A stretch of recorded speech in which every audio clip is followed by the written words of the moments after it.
So, welcome to a wonderful new platform and show that we're excited to bring to you today. My name is Aloysius Ballard, and I'm excited to launch and help launch the intro to Blue Crab Media. And what better guest to have today than someone funding this thing? Hey, introduce yourself, man. Big dog, you already know, Winston, aka Black Caesar. For the people that really know me, you know what I'm saying? But if you don't know me, it's Winston. Hey, Winston, let's talk about, I know people are curious. I just dropped the name, Blue Crab Media. What is that? What does that mean? Why should people pay attention to that name? Well, Blue Crab Media is, Mississippi-owned company, digital company. What we're looking to do is be able to put a spotlight on everything that's Mississippi. We got a couple different shows that we like to bring that specifically going to target small businesses, giving them advertisement, sports, everything that's encompassed Mississippi, such as another business that we're going to talk about. I think it's vital and paramount that we get our voices get to be heard by Mississippians. And so, one of the shows is the SIP Got Something to Say. We got plenty to say and plenty to talk about. So I think that's, big to be able to give platforms to these smaller voices and be able to have a focal point within our community and within our state. I think we circumvent each other and be able to thrive off each other. We can benefit. Now, I love that. And if you don't know, if you're not a resident of Mississippi, I just want to can we be transparent? How transparent do you want to be on this show? Boy, it's clear glass. Let's talk about the show, because the state of Mississippi is often known to be last in most categories. Yeah, I believe that Mississippi as a whole gets a bad rap, especially Gulf Coast. And, anybody that's from Mississippi understands it's two different Mississippis. Yeah. But if you take that to be good or bad, but it's just what it is. Now, I love that, because people often tell me they think I'm foolish for sticking around. I could be in Atlanta, I could be a lot of different places, and they often say, "Why are you still in Mississippi?" There's a lot of good here, man. Well, if you know history, you know that they don't call us the birthplace of music for no reason. Yeah, a lot of great things that come from Mississippi. It's kind of like coal. You get a lot of great diamonds with coal. You put that pressure on them, and I guess you say you're going to put pressure on them and make diamonds out this coal. Yeah. And the same to go with me. So, that's all I know. I traveled, and been different places, but there's no other atmosphere when you come down to the South and, the food, the people, just the atmosphere as a whole. People are so nice down here. The culture aspect of it is great. So, going into a different place in Atlanta and Houston and everything else, we're going to plant our flag here and we're going to make it prosper. Now, let's talk about some of the things that you're involved with. You're a very diverse entrepreneur. And we know that one of the main topics that we're facing here in Mississippi is the rise of marijuana-based business. So first, I want to get your take. Do you think this is a good thing? Do you think it's a bad thing? Do you think it's in the middle? Talk to me. I think it's 100% a great thing. I think, everybody has their stereotypes of industries. Like they had the same thing with gambling, when casinos came down here. It's just not understanding the familiarity with it. You're going to have certain stigmas and everything else. I think with proper education, you get to understand what it is actually this industry is all about. I can't speak for everybody else within this industry, but I can speak for our company.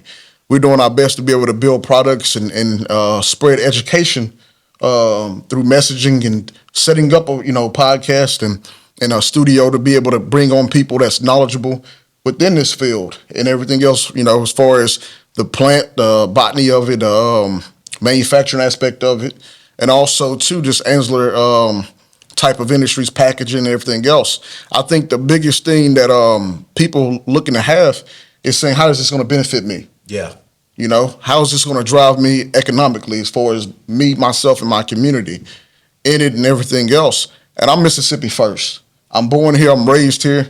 I'm going to die here, and so I love it to death. And when it came, I was watching and seeing what it was going to do. And I said, well, Mississippi about to do something Mississippi ain't going to never do. Yeah. And they passed it. And so I was in the right place at the right time when I pitched it to my two partners. It took a long time to sell it because they helped me get prepared for the state. because they had the mentality of what the state had. I don't want, dope heads, and I don't want all that.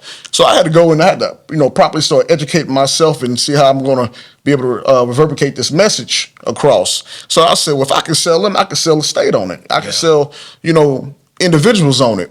And through that, I started to actually break down what this plant is, why why so, and what's the benefits of it. And I also was fully honest with people, transparent when it came to the pros and cons of this, right, of this particular substance or alternate medication. Let's call it that. So once I sold my partners, we looked at it and we took it and started building.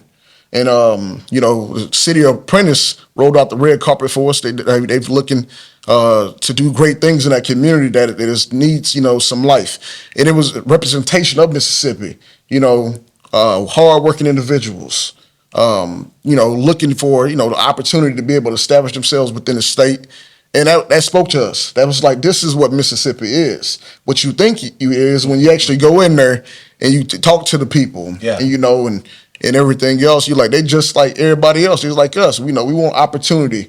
We want to be able to thrive in the market. We want to live a comfortable lifestyle. And I believe this plant right here, we call the company Mississippi Green Oil for a reason. I kept saying green oil, green oil. My partner said, well, why don't you just call it green oil? Call the company green oil.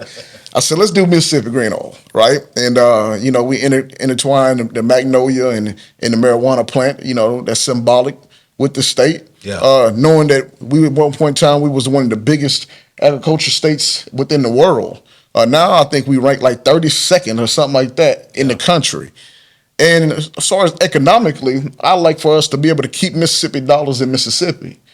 I know a lot of people are coming in and they're looking at their antsy, their hope and expectation that they was gonna get rich overnight.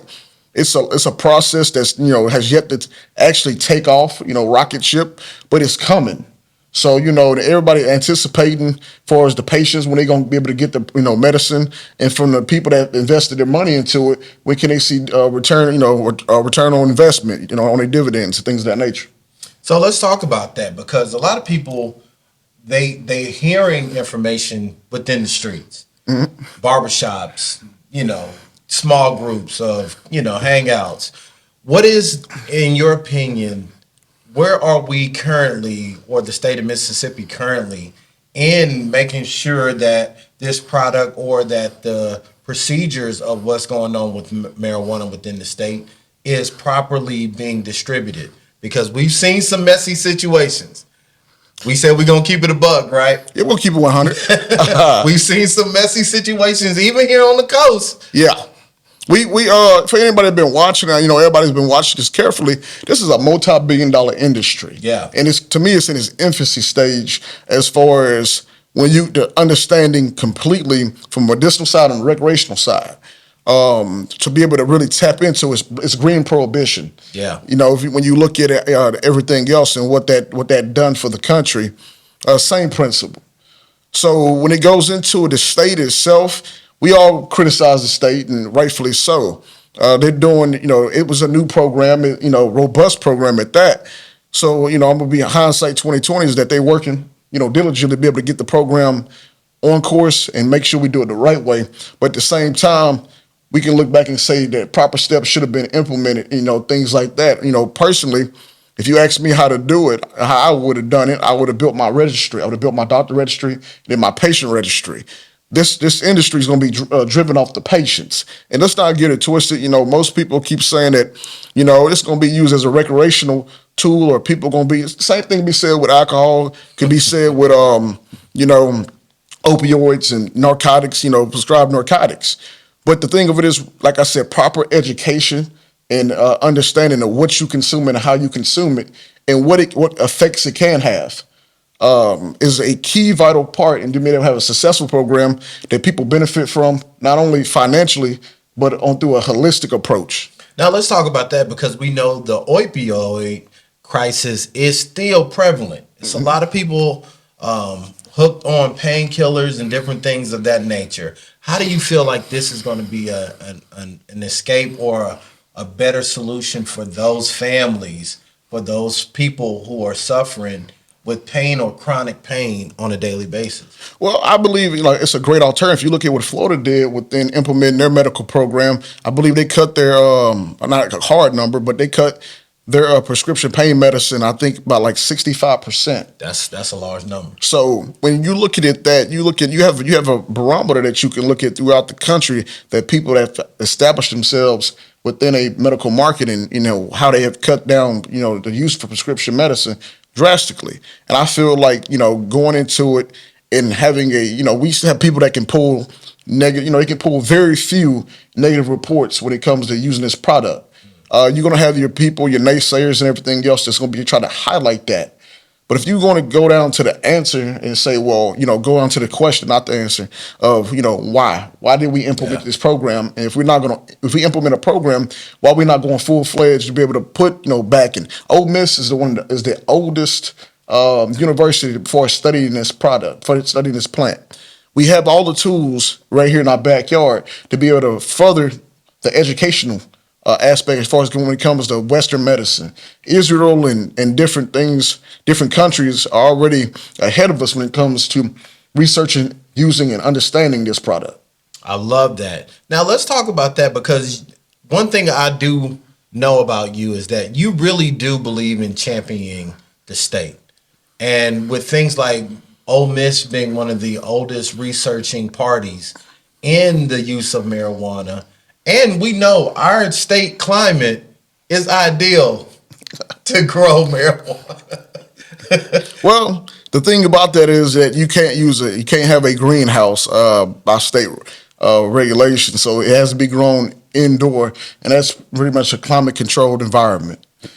Now, see, I was asking you, I threw you a curve. I didn't know if you was going to take it or not, Right. but you hit it, because I want everybody watching to leave here understanding a little bit better about where we're going. Now, do you see it taking another 2-3 years before we're actually in a functioning system within the state? Like, give us your thoughts on the timeline. I think that with what projections are with the card holders, the patient holders, that's going to grow. That's going to broaden as the program gets more mature.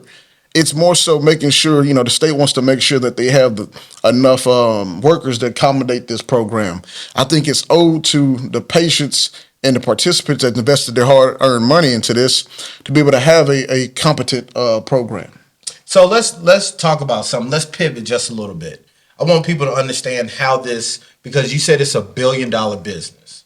So let's break some of that down. So in the chain of how this works, you have growers, and then you have dispensaries. You have transportation. You have processors. So walk me through it from the seed of this to where a patient or someone gets it. Talk to us about how this works. Well, so what happens is, you have a fully vertical business where that's someone that's going to grow it, process it, manufacture it, and sell out their own, transport it and sell out their own dispensary. And then you have just processors, you have just cultivators, just dispensary owners, just transportation. You have multiple subsection jobs within this, mechanisms within this Industry. Yes, sir. And so what happens is that most people really don't understand because they still think I'm a dispensary. And they're like, when you going to let me get product? I said, don't work that way, big dog. So from, basically we're growing it. We're going to own some dispensaries, but right now our focal point is growing it. As far as from taking it to my grower, to my chemical engineer that's doing my extractions, to my chef that's going to do my cooking. The biggest key component of this is proper dosing. And making sure that you get, when you say you're going to get 15 or 5 or 8 milligrams, you actually getting that within a very small error. 0.003 is what you want to shoot for. Now, how important is that? Because you mentioned dosages being correct. How can that be, I guess, a factor in someone's consumption? Well, if you have someone that's new to using this type of medicine, it can give them a bad experience. So when you have someone that has, think for instance, I'll elaborate on that later. But when you got someone that essentially eats, say, 20 milligram or what they perceive to be a 20 milligram, or say a 10 milligram, and they getting 20 milligrams. And then so what happens is that you have a key component that how fast can you metabolize that, break that down, process it, and get in as far as not going into the science aspect of it, but basically it hits you onset. Yeah. So you get some people, oh, I don't feel it, because they ate it 30 minutes ago and they eat another one. Well, the seatbelt off and the hands off the steering wheel. You're going to have a bad experience. Yeah. And so when they have that bad experience, they don't want to do that no more. So the biggest key component is we're very, very, very meticulous in saying that we want to focus on getting these products down to where they're so consistent that the patient know when they eat this right here, that that's what they're getting. Closing that window as well so it can have a faster onset is our biggest focal point. So when someone does have a first time experience with this, it's an experience that's pleasurable. They understand what's going on. They understand what how their body reacting and what they're supposed to get from it as a byproduct the benefit of it. Yeah. Yeah. Now, I'm so excited because hearing all of this, I hear so much opportunity where jobs are from being a grower or being someone who's transporting it, even to, making sure the people on the receiving end are distributing it in the proper way.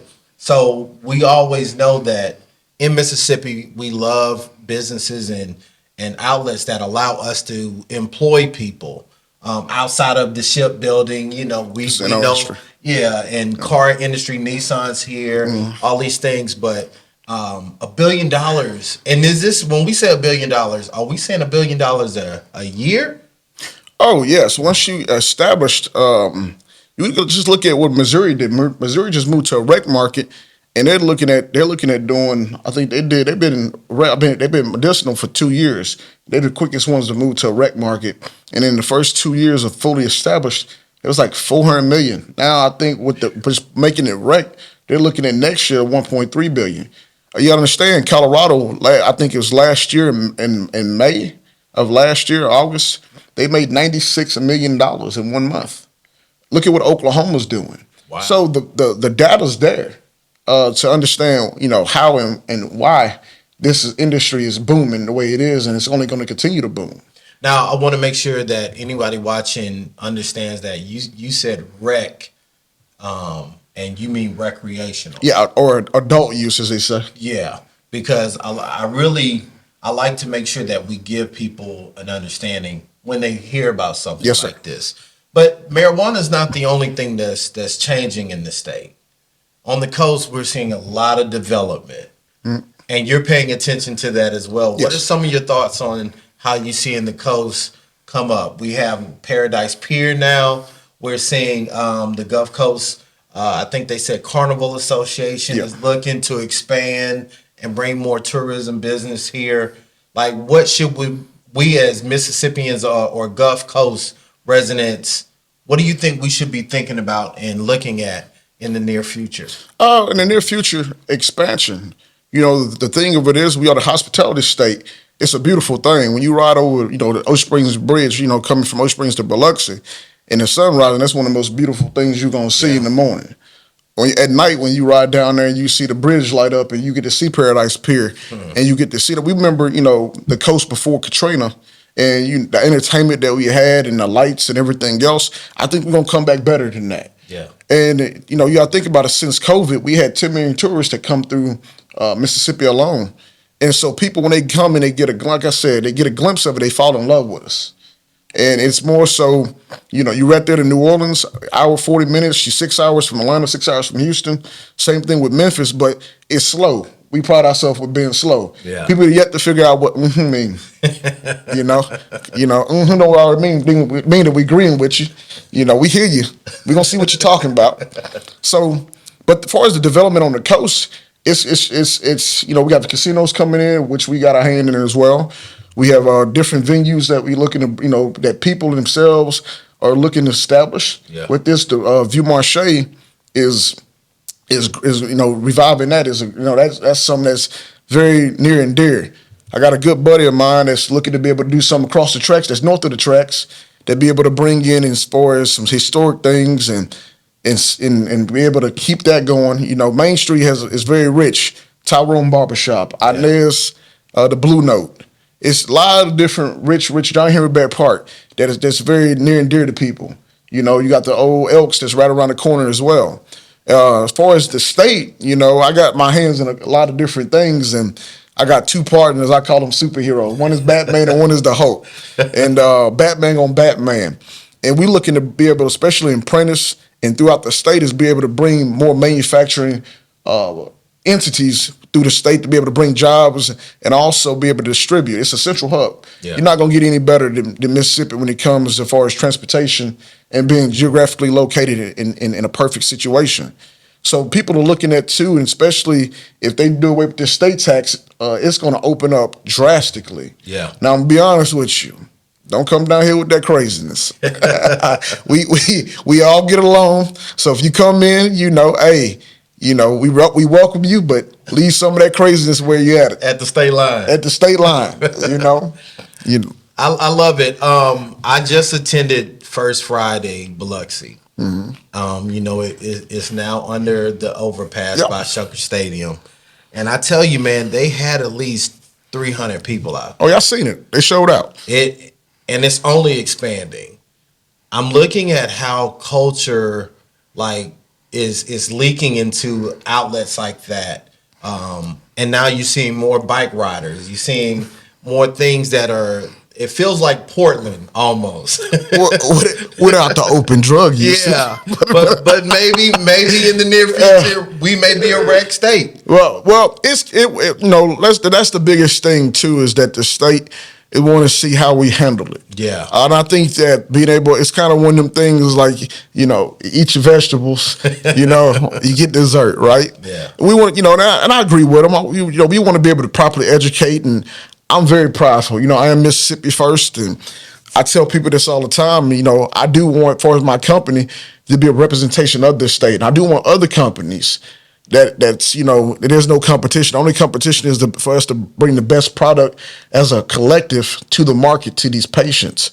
When you're gonna spend your hard-earned money, you take a lot of our clientele is gonna be on fixed income. Yeah. So you got to pay attention to your market as well. You gotta understand. So when a reg market do come, everybody understands how to do this responsibly. Everybody understands to develop products that are not so boisterous as far as open usage. That was a big problem. You know, when you go into the casino, they're like, I don't want this in my casino. Right. I don't want this, you know, in my place of business. And rightfully so. So it's, you know, being able to properly be able to respect people's space, you know, and like that, but also to make it to where it's acceptable, because it opens up the market drastically. Things like this, what we're doing, and create a platform. I know you've been building your platform for a long time, and I'm gracious that you have me on there, you know, and being able to take, when people say, I don't have to run to Atlanta, I can run to Aloysius. Yeah. And he can do this for me. You have, you know, local, you know, people, that artists, rappers, and things of that nature that need to be highlighted in Mississippi. You got Big Crit of the Worlds and things like that. They never really got that exposure that they should have got, like a Kendrick Lamar. And because we didn't support him. Right. I think the same thing go hand in hand with this industry that's here. It's not coming, it's here.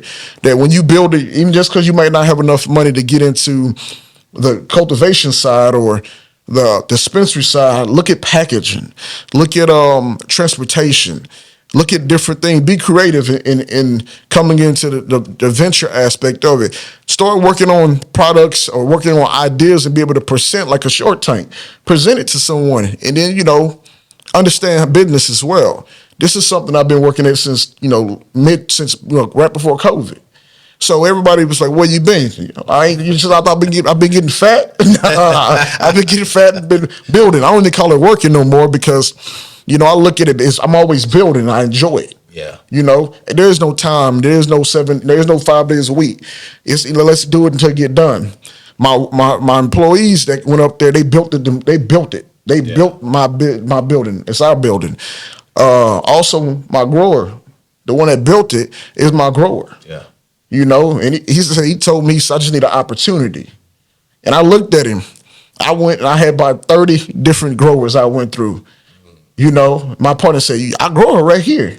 I kind of overlooked it. No disrespect, but my palate wasn't set on that, you know. And then we got to talking. The more I got to talk with people and educate myself, and I'm like, God, there's a lot of fluff here. So I said, well, you know what? Somebody gave me an opportunity. I said, you know, okay, cool. I'm the ball in your hand now.